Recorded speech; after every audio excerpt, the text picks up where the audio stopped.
Hi, my name is Alan Tolbert. I'm 14 years old and I'm a Civil War reenactor bugler. I have two former videos on YouTube called Bugle Instruction Part 1 and Bugle Instruction Part 2, mainly talking about certain calls that are used throughout Civil War reenacting and stances used by a bugler. And we got a comment by Appleton Permaculture asking, I'm just starting out as a bugler. How do you blow notes in the bugle? What are the notes in the bugle? How do you take care of the bugle? Where can I get a bugle, etc. Basic questions like that.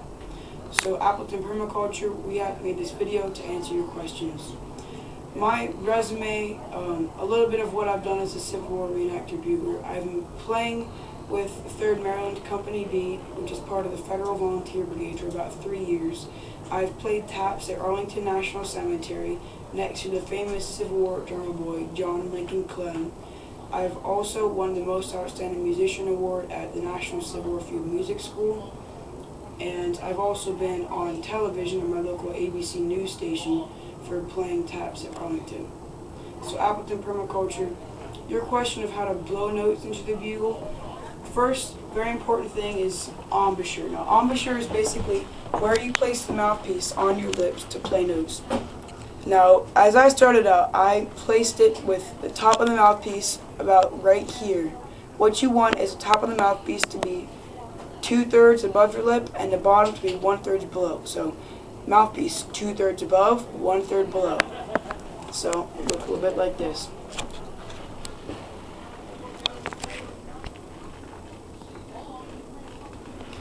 And then, the good thing is, you do not want to play like this. You do not be pointing towards the ground because the sound cannot reach whichever areas of the camp you want to sound the call towards. What you want to do is point it up in the air.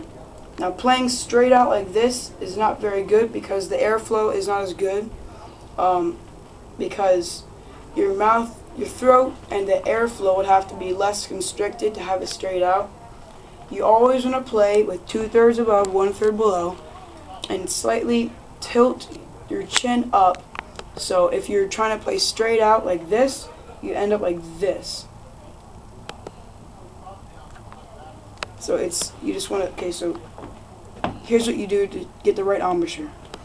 Get your mouthpiece, you just stitch the mouthpiece out of the bugle, but I can't because my mouthpiece is stuck in it. 2/3 above, 1/3 below. And then what you want to do is you want to tilt your chin back slightly so that your bugle is down a little bit.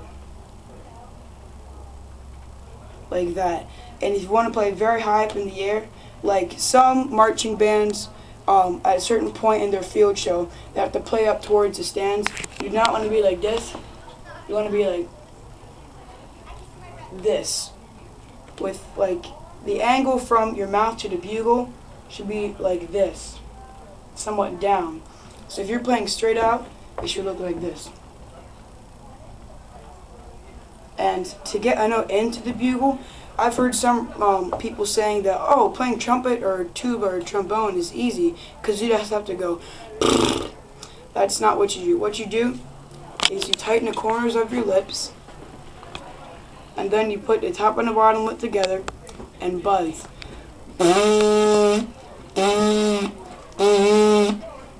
So it should sound like that. So whenever you play a note into the bugle,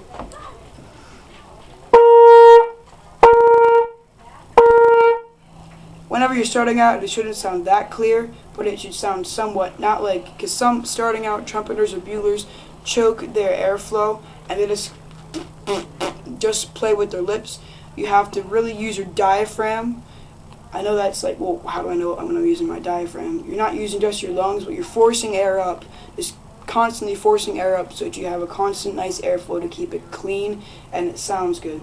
So instead of just your lips, you use the airflow. So you want to use airflow.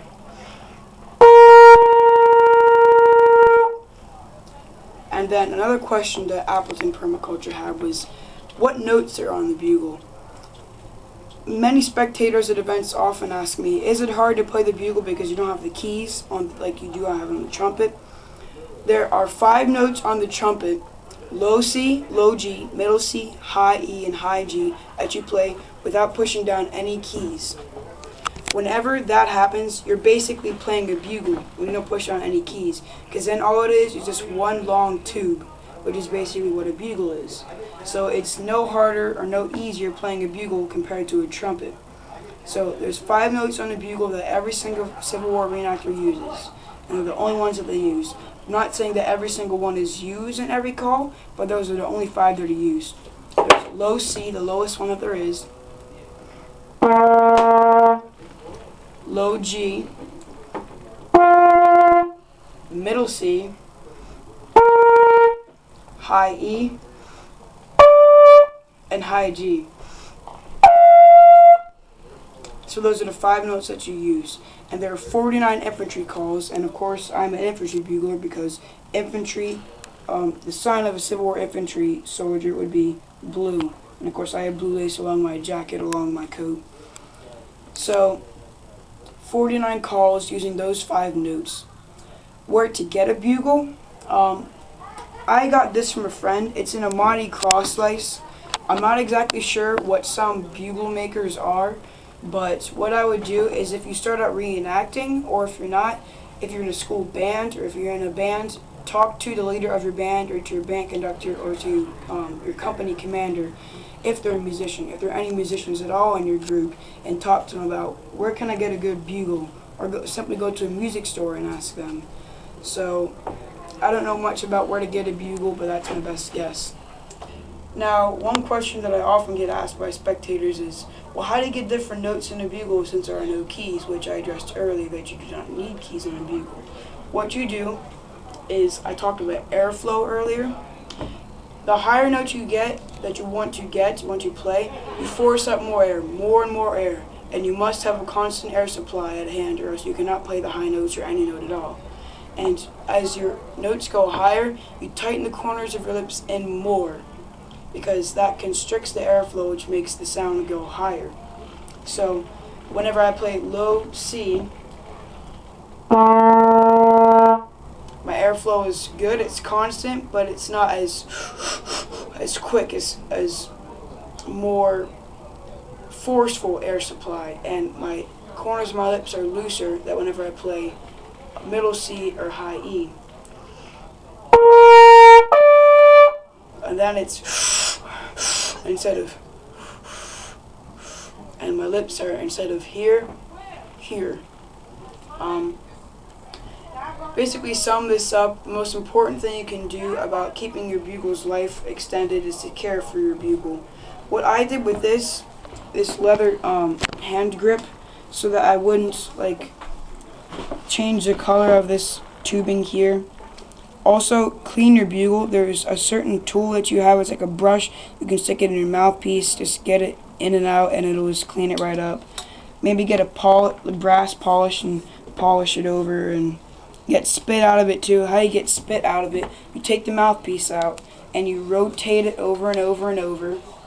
Then you shake it out, whichever end it comes out. Or some things that I just do. You let it hang for a really long time, like this, and eventually just drip out. If your mouthpiece gets stuck, which happens very frequently, do not, I cannot stress this enough, do not use pliers to get it out. You will scar up the mouthpiece, unlikely but possibly making a hole in it, and then you would not have a very functional bugle. So you want to go to a music repair shop or to your band conductor, and he has a tool where you can get it out. So Appleton Permaculture and other startup bugle players, I hope that this video helped you to start out playing a bugle, and good luck to you all.